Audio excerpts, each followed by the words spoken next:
I was positive one of these guys was going to sign before we recorded. And well, if here they we do, are. if they do get, wake up early in the morning, we'll do it all again.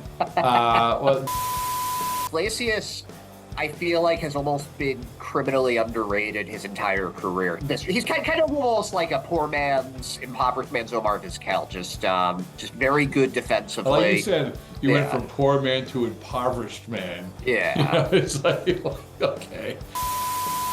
All right, well, baseball isn't boring once again because there is an off season. There is a hot stove, and this 2 months or a month and a half or whatever it is hasn't disappointed. And really, all you need to look at is when you look at the list, like the excellent list that our good friend Ed Hand, free agent correspondent of Baseball Isn't Boring, has done, and you have you're getting into the 20s now, which is kind of insane considering what other off seasons have been. And it says a lot about how quick things have moved. Now, we are going to get, I think in the coming weeks into the trade stuff. It has definitively been put it this way. It's definitively been Teoscar Hernandez trade, free agents, and then trades later into January. But first of all, let's bring in Ed. Ed, what's going on? How you doing? Oh, I'm doing good. Happy Hanukkah, my friend. Yes, happy Hanukkah and happy holidays to everybody out there. This is a special week leading into to Christmas, going through Hanukkah and all the holiday season. And like I said, I mean, really, we were bemoaning how in the last few years we would bemoan how it used to be, which was you had everything done by Christmas pretty much. You could take that definitively. You could take off the week after Christmas. A smattering of stuff would happen in January, but in recent years that hasn't been the case. Last year was a gift because, oh my goodness, you got everything by December 1st and you knew nothing else was going to happen. I mean, Ed, like, holy mackerel, that was like, I know the lockout sucked, but still, it was good in that respect. Like there was no room for interpretation. There was nothing that was going to happen until the lockout ended. But this year is different. And it's sort of like, I don't know about you, Ed, but it sort of snuck up on me where, the last few days as we're taping this, we have like the Benintendis of the world. Earlier this week, we had Rodon. We have these guys who are sort of making up the top tier. And then you look up and like, wait a second, everybody's gone, Yeah, and with both Rodon and then yesterday Dansby Swanson, that really was the end of the end of the upper echelon. Just going off of my list and MLB Trade Room, really everybody's like the top 20 are gone. I have the number one guy remaining right now is Brandon Drury, who is really a jack of all trades, master of none. But there are still some good players. If you told me though, Ed, like that we would get to December, whatever, 19, 20, whatever, and Brandon Drury would be the top guy on the free agent list still left, I would say you're crazy. And I think MLB Trade Rumors, which isn't far, you guys are pretty similar. I think their top guy is Eovaldi. Same thing. I mean, but there are free agents, and that's what we're here to talk about because there are still guys who have to sign. As we sit here, as we talk about this, a couple other guys really today, again, as we tape this, came off the list, and Michael Brantley and Justin Turner, two veteran guys who, I mean, again, we're not talking about top tier guys, but they're coming off the list. So we don't have to talk about them today. But I do want to talk about who is left.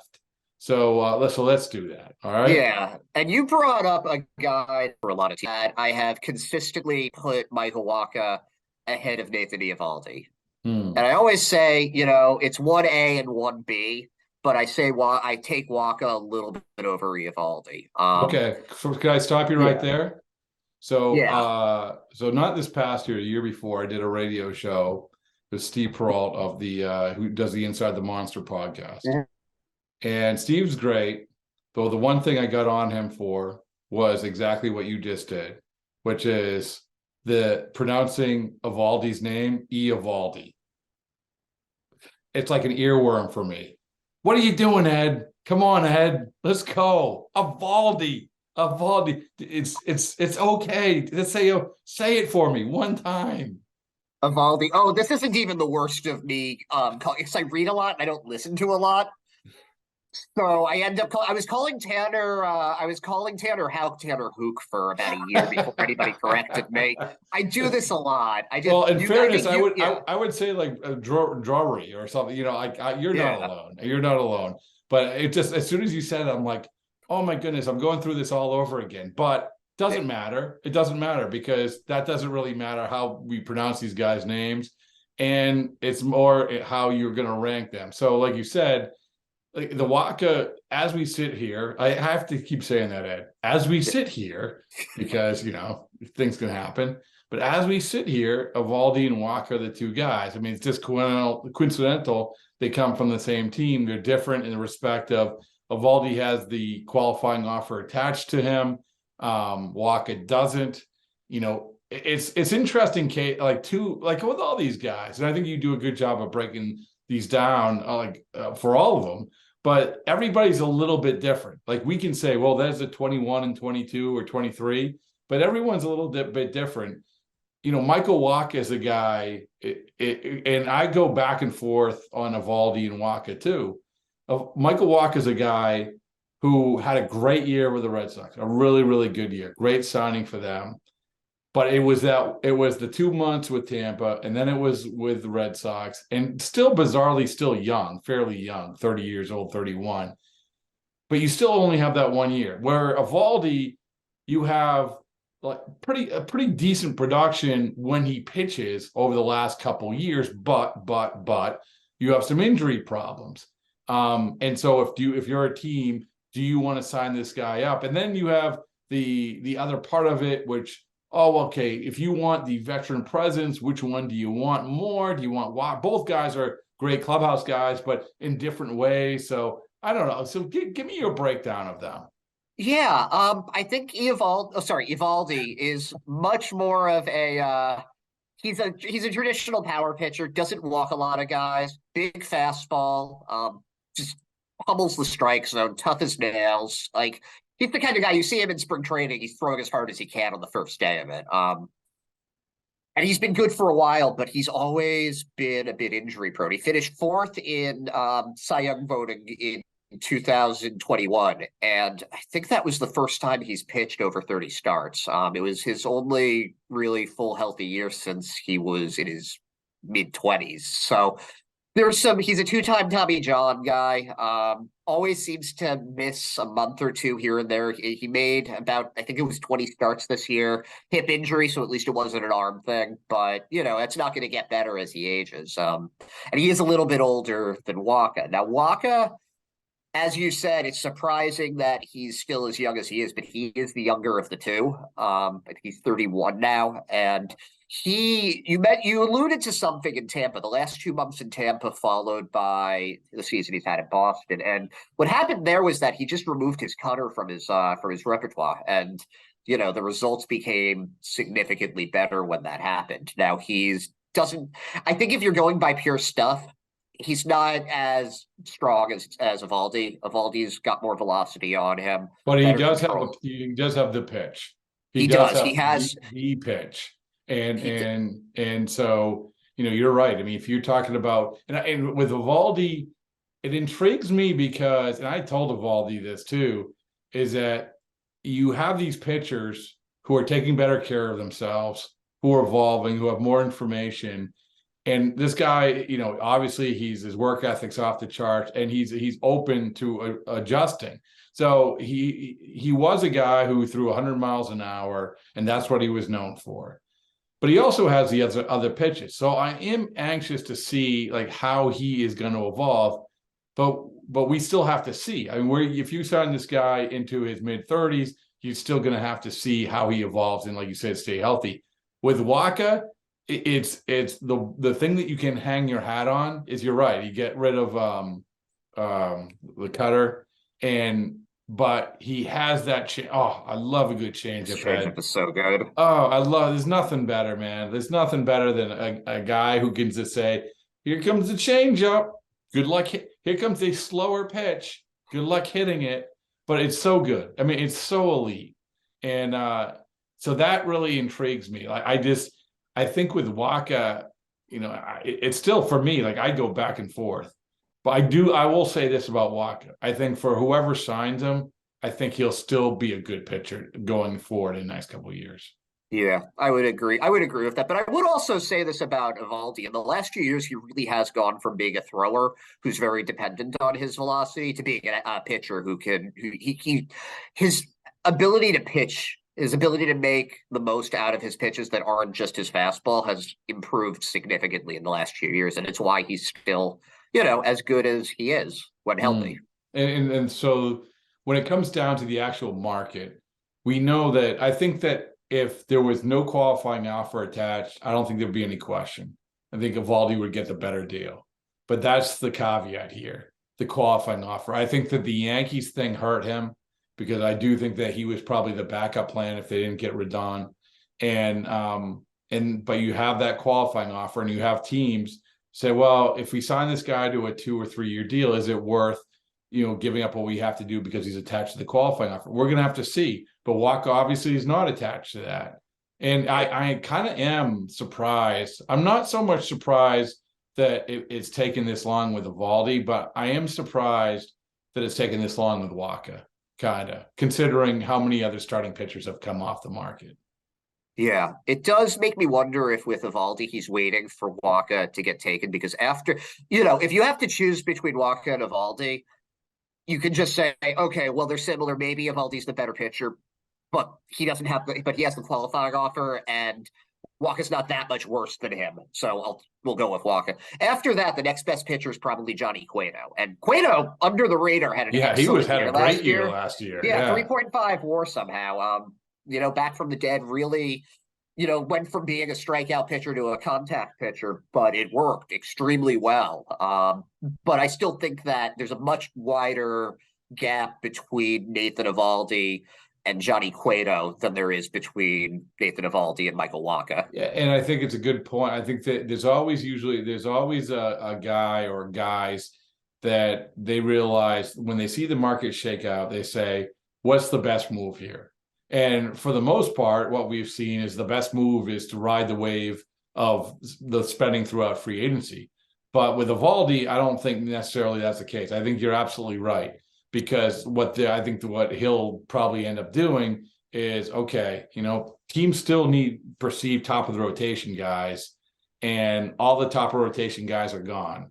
So this is the best guy you can have. And by the way, another thing they can say is that this guy will help your younger pitchers. I think Wacha is the same way, but Eovaldi, seeing Eovaldi in person, like we were talking about this, or you said that coming out of spring training showing 100 in the bullpen sessions. Another thing, I'll never forget this, Ed, is that I pulled up, we have to get to spring training. You usually get to the clubhouse. You have to be there. It opens at 8. So it's a really, really early day. So I pull in about 7:30, and it's this misty, foggy day in Fort Myers. And almost like it was scripted. Through the fog, I can see Eovaldi and Whitlock with these sleds attached to them with 45-pound plates like this, pulling them, at 7:30 in the morning around the entire complex. And two things to take out of that. Number one, it's good work ethic. It wasn't for show. And also the fact that the young pitcher is the guy who's getting beside him and going. And I think that's one thing that they can sell to any team, and they should sell. Like I would value that if I was a team. Yeah, no, and especially if you're a team like, say, the Texas Rangers that's trying to go from being a non-contender to right in the middle of things with their moves. I could see somebody like I think he's a great fit for the Rangers. I think you have DeGrom, obviously you have DeGrom, we know all about him, but what they came into the offseason and they knew that they were going to need starting pitching, and probably 2 or 3 arms. But if you get an Eovaldi, or honestly, even Wacha is a Texas A&M guy. Yeah. And you get either one of them. I think both of them are perfect fits for the Rangers. Yeah, and we'll see. They're still. I was surprised that they were both still here because I sent a list of guys that I was like, okay, these are going to be interesting matchups, but we'll have to switch them up if because things are happening so quickly. I was positive one of these guys was going to sign before we recorded. And well, if if they do get, wake up early in the morning, we'll do it all again. So okay, before we move on to the next matchup or pairing, if you're Ed Hand, if you're the GM, who do you sign? I'd go with Wacha, Okay. actually, of the two, because I think that one, no qualifying offer. Two, he's a bit younger and little bit. I mean, he's had his share of injuries, but it's incredible the conditioning that Eovaldi has managed to get himself into, but he still had 2 Tommy John surgeries. And I mean, you can look at it. Well, yeah, he's not going to have a third. yeah, So, yeah. I mean, Yeah. let me ask you this. So, okay, you go with Wacha. How many years do you give him? 3. Okay. I'd give him something similar to what Descafani got for the Giants, like 36 million, 3 years, something like that. Okay, I mean, that's fair. I can deal with that. I will have to see about, again, with Eovaldi, like where he lands in terms of the qualifying offer. But I don't think there's any question that if that wasn't attached to him, that he would be getting a pretty good contract. And the Red Sox have the hammer here, man. I mean, they gave him the qualifying offer. He turned it down, which I was, I thought was 50-50. And the Red Sox can sit there and they offered him a multi-year contract, but I'm sure the multi-year contract was nowhere near of $38 million, which was the qualifying offer times 2. So so they could say, well, we can give we don't mind a couple of years at whatever, at 20, at 24, at 26, or whatever it is. And Eovaldi's probably sitting there thinking, man, this is my chance. I got the free agency. I signed with you guys. I've done what I've done with you guys. And but we'll have to ride it out. All right, the next one, we've talked so much about shortstops, and it's been so fun, Ed. And I think that, and you're gonna have to remind me, you were far closer than I was in terms of landing spots of the big 4. How many did you get right? I got 3 out of 4. Oh, good for you. 3 out of 4, but I missed the one that I personally cared the most. Oh. But I was, Turner went to the Phillies, and Correa. Oh wait, no, I think I was 2 of 4. I wasn't 3 of 4. I was gonna say, you had Correa go to the Giants? I didn't have Correa to the Giants, no, but okay. I had I was thinking of Verlander for some reason, who is not a shortstop, but no, but I had it about Swanson and the Cubs. And I had it about Turner and the Phillies. So I was off about Bogarts and the Padres, and I was off about Correa and the Giants. But I mean, that's pretty good. That's still pretty good. Yeah. We knew, I think that 500 batting average is solid. Yeah, exactly. There you go.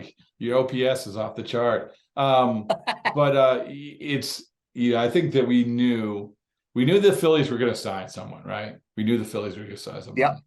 And then after that, it was. I don't think anyone could have fully predicted. I think we thought the Red Sox would sign somebody, which obviously at this point they haven't. Well, they aren't. I mean, they aren't going to sign one of the big 4.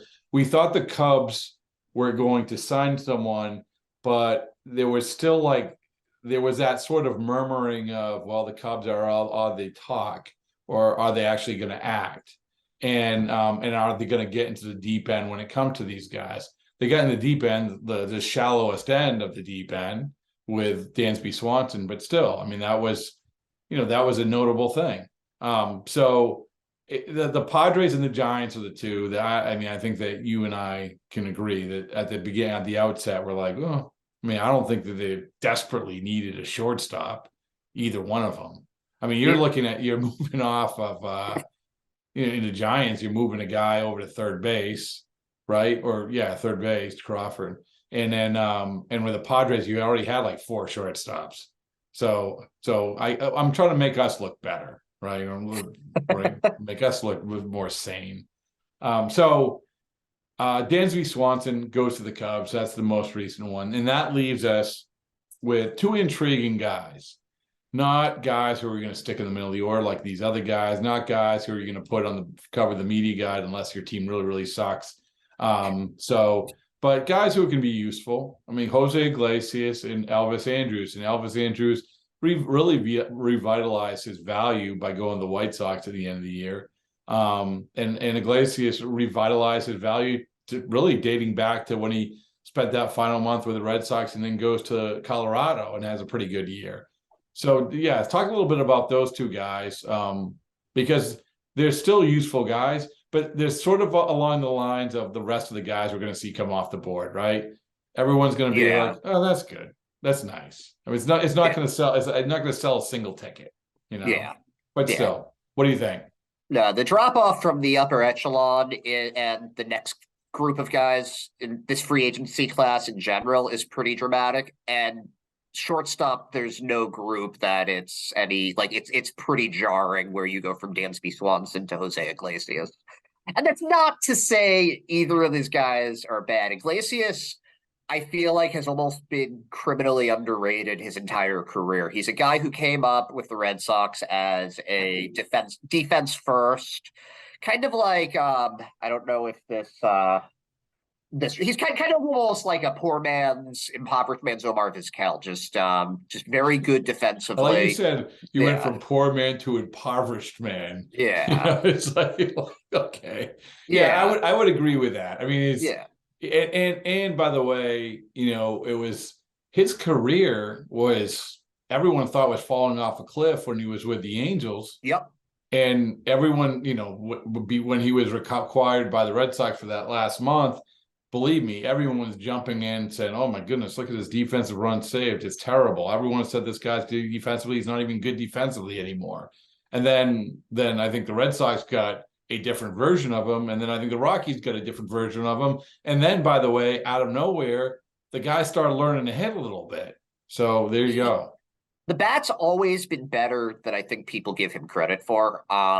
He's never going to be a huge home run hitter or anything like that. But, you can get to it. If anytime he hits 275, 280, 30 doubles, 7 to 12 home runs, it's kind of with, like if you told me that was going to be his stat line next year, I'd say, yeah, no, that sounds about right. So he'll give you productive at bats. In a lot of ways, he's kind of like a shortstop version of Christian Vasquez. Who came up at a similar time to him, similar organization, a defense first guy who figured the bat out the more at bats that they got, which sometimes happens with these defensive guys. Remind me, I can look this up, but I choose to ask you instead. Yeah. His strikeout rate.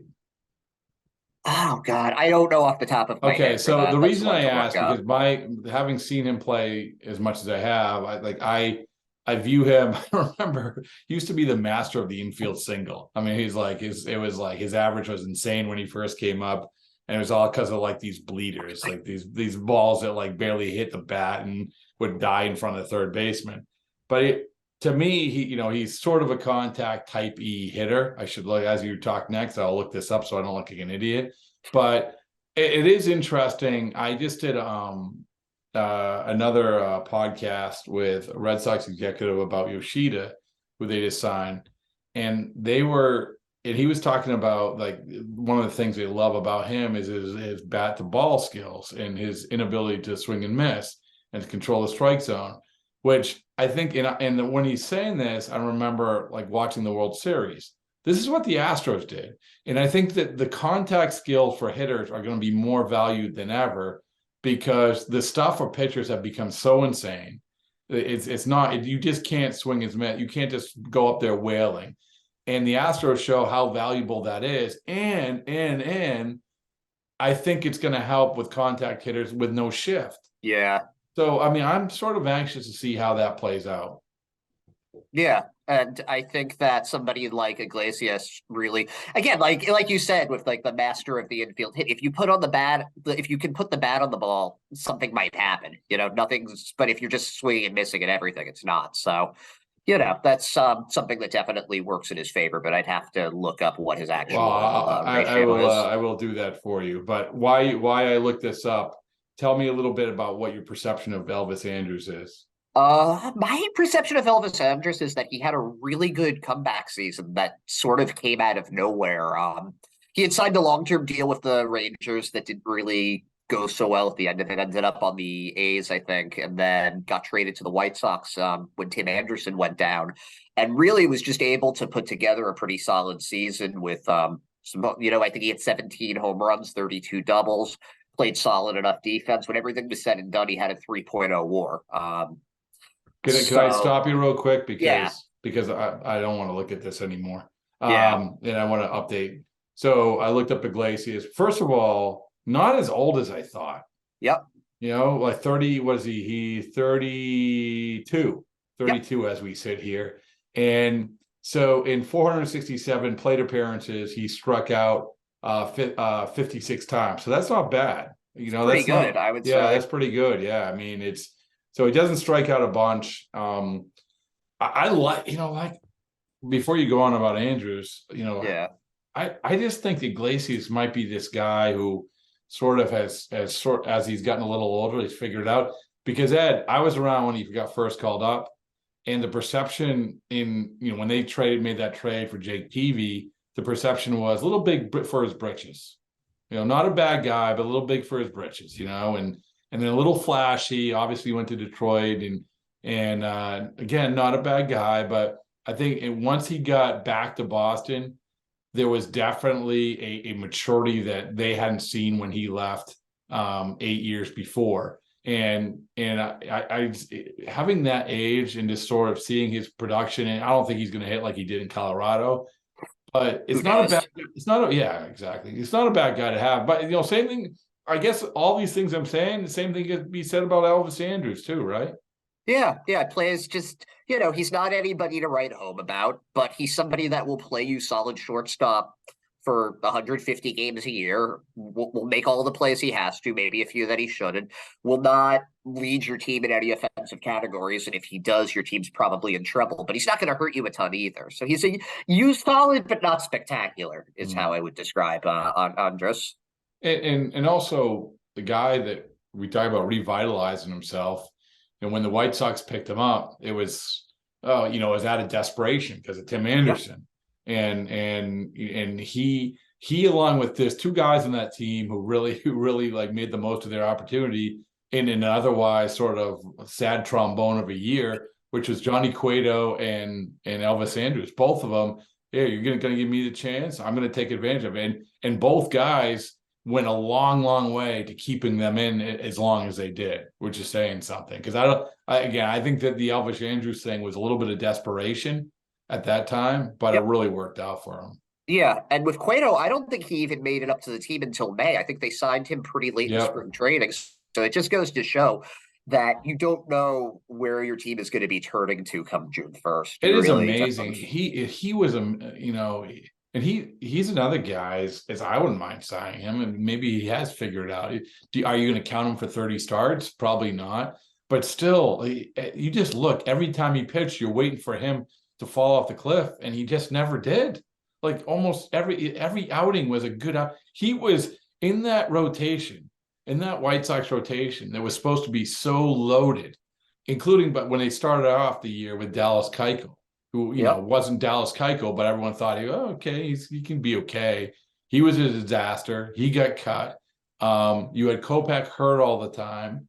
You had Lance Lynn getting off to a really slow start and starting hurt. Yeah, he missed the first half of the year. Yeah, right. And Giolito wasn't Giolito. Like what he said. Cease was obviously awesome. Cease was great. Yeah, Cease was awesome. But really, like their 1-2 in terms of production was Cease and Cueto, and that was, I don't think anyone saw that coming, but no, but it's interesting with players like that who, when they're younger, they can rely on their fastball, their velocity, just being able to overpower players. And then they get older and they lose a little bit of that. And they have to really, it's like, I talk about this a lot, but it's the difference between a pitcher and a thrower.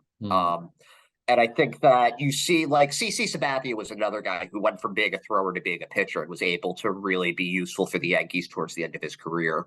But these are guys that they figure out how to rely more on their knowledge of pitching, their location. And it seems like Cueto's somebody that's managed to do that as he's gotten older. What's interesting is that I've talked to Rich Hill about this, and you have guys like him, like Cueto, like all these other guys, exactly what you're talking about. And the ironic thing is, if those guys are coming up, they're not even given the chance. And like I've said this to Rich, hey, if you go to a high school if you go to a showcase, they're not even touching you. I mean, maybe, but you're throwing 87, 88. Usually they're saying you have to throw into the 90. You have to throw, and it'd be really helpful if you threw 95 like everybody else. Like that's the standard. And so you can only get to the acceptance of doing that by having like a 10-year career and like, okay, you're gonna have to trust me. I'm gonna figure this out. I am really, really intrigued. I'll come back to it about how the new rules, the shift thing, is going to impact contact hitters and going to impact the way that pitchers are viewed. Yeah, I mean, it's going to be. I don't think anyone knows. I think everyone's guessing right now, but and I think everyone's guessing when it comes to the free agent stuff too. So yeah, I don't know. Yeah. I mean, some of it also, I think their defense could be more important with the way the stolen bases are going to be now too, because having an effective shortstop that can block the bag that might be something the teams are looking at also. Well, how about having a second baseman that has to have the athleticism all of a sudden? You can't put Mike Moustakas in short field. You can't put Travis Shaw in short field. You can't do that anymore. Where you could move a guy over to second base and he would have to move 10 feet to his right and 10 feet to his left, 10 feet into the outfield.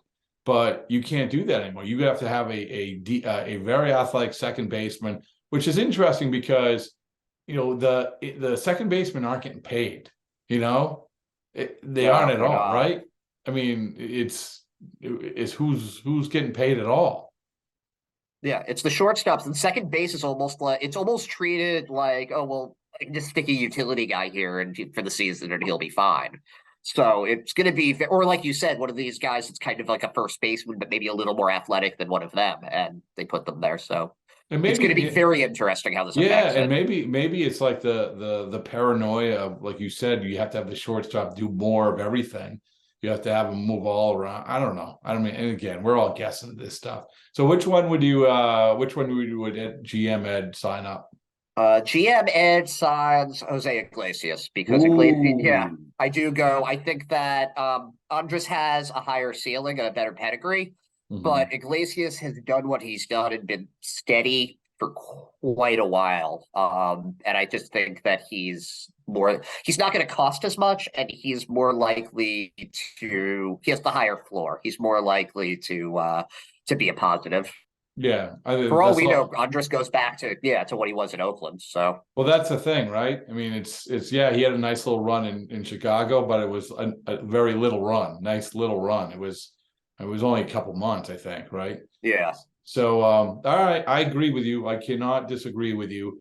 All right, the last one is this is how we know you've gotten to the late December in the free agent world, where the third debate is, what is it, Drury and Segura, right? Correct? Yeah, Brendan Drury and John Segura, the two highest rated players on your list. Left on my list. Really? Yep, they're the two. I rated them the highest of the guys left, and they're very different.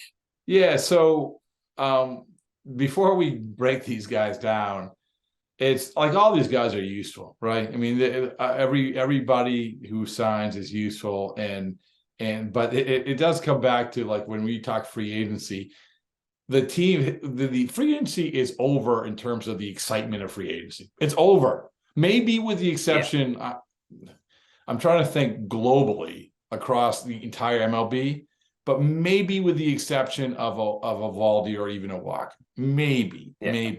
But can you think of anyone else? Forget about, before we get to Drury and Segura, anybody else who people are going to be like, a couple of the relievers are still. I think I think a few of the relievers. But Kluber, maybe. Kluber, yep. There's Kluber. Trying to think if there's. Yeah, the relievers. Well, you have Ottavino. But Ottavino, Chafin, if you need a lefty. But no closers, perceived closers, right? Yeah, I mean Craig Kimbrell, but is he really a closer anymore at this point? But I mean that's amazing that nobody's talked about him at all. Well, it's not really amazing, but all right. Well, Drury versus Segura. Give me your best shot. Brandon Drury, very highly regarded young player when he first came up. I think it was with the Blue Jays. Did really well his first 2 seasons and then kind of fell off a cliff. He's bounced 4 or 5 teams since then. Started the season with the Reds, utility role, and took off with it. Made the All-Star team, played every position, not great defense, but not bad defense either. And he hit home runs. I think he ended up with 24 somewhere around then. That didn't do as well after he got traded to the Padres, but still very good season, very good year, versatile, and still reasonably young. I think late 20s, early 30s. So there's a guy that, has bounced around a bit, but maybe he put it all together. And then on the other end of the spectrum, you have Jean Segura, who is a player who has been around for a while. And when healthy, he's been a pretty consistent hitter, like more of like a line drive, 15, 17 home runs, will steal a few bases for you, plays decent enough defense, used to be able to play shortstop, third, second. Now it seems like he's limited to just second base. But he gets hurt. That's really his problem, is that he just doesn't seem to be able to play a full season. And that happened last year. But he was very good when he was healthy. He's a professional hitter, veteran, good clubhouse guy. Who do you like better? Well, I put it, I think that with Segura, the problem with Segura is that the player that he's become, you can find those players. Like you can call up a player and think that that's what's going to give you the same output. Not the same veteran presence, obviously, but potentially the same output.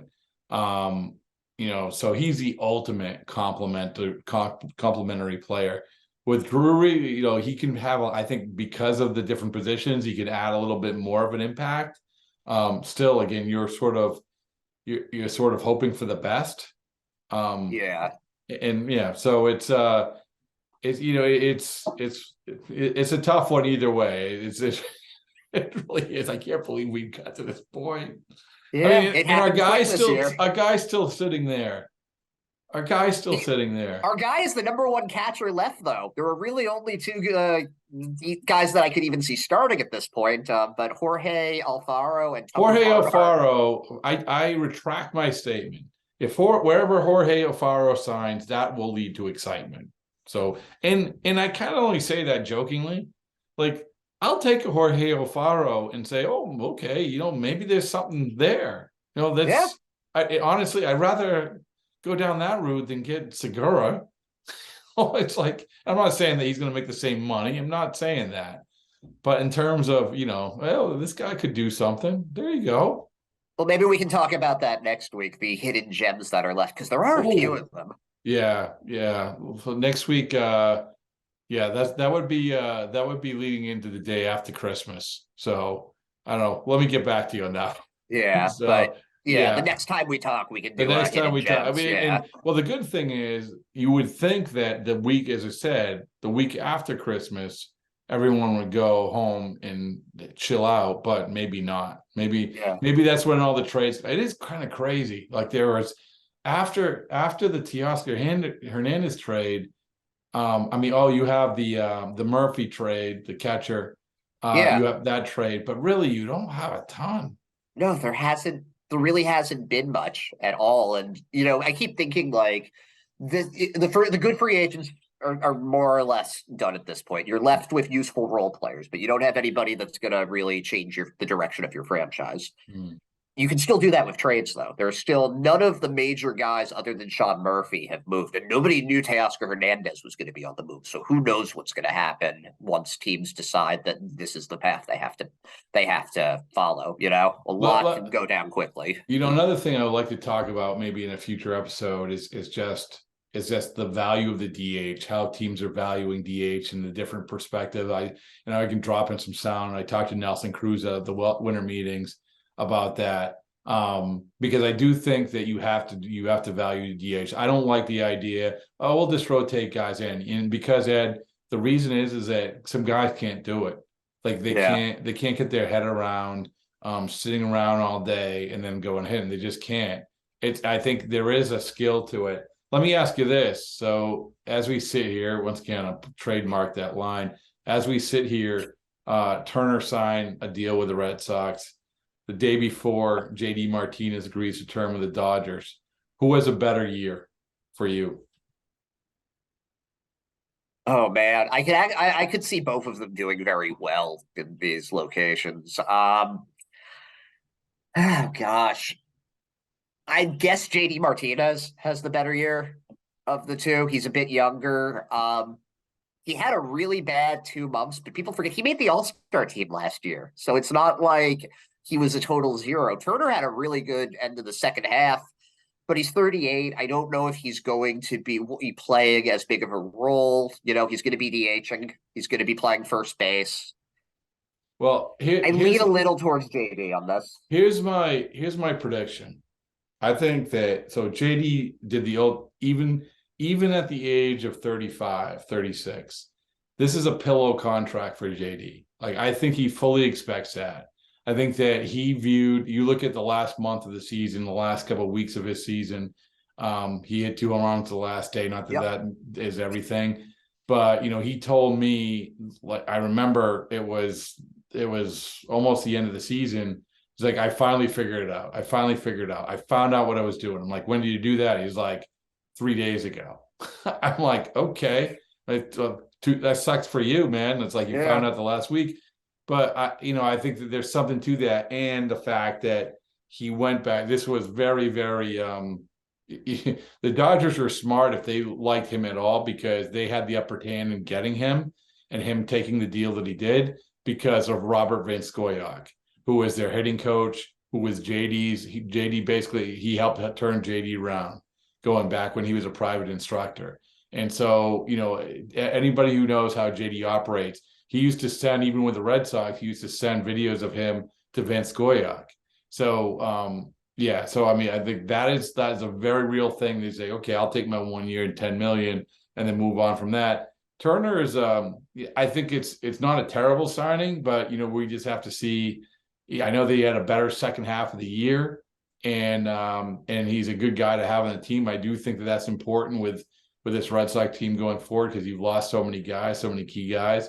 So, but I think for production wise, I would have to agree with you. I think that JD Martinez is probably going to have a better bounce back year.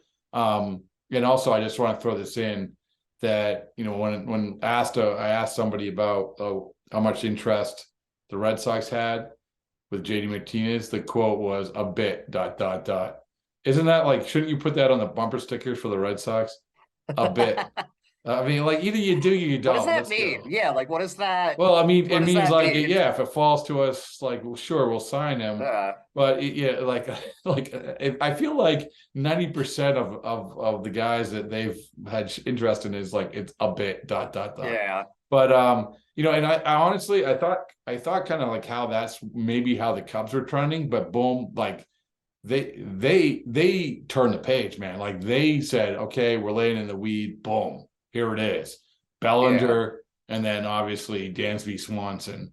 Bellinger, Swanson, and I actually thought they made a low-key excellent signing with Brad Boxberger, who's been very under the radar as a setup guy, but he was very good for 2 years with Milwaukee. He can close, he can be a setup guy, and they got him for like $2 million plus, some incentives. I thought that was a very sharp signing on there. I think the Cubs are going to be, because they had a good second half. They feel good about themselves. They have some young players coming up.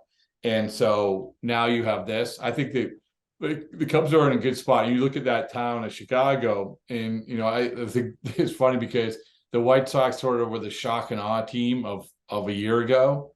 Like, who aren't they going to sign? Who aren't they going to be interested in? And then really the move that they've made is Benintendi.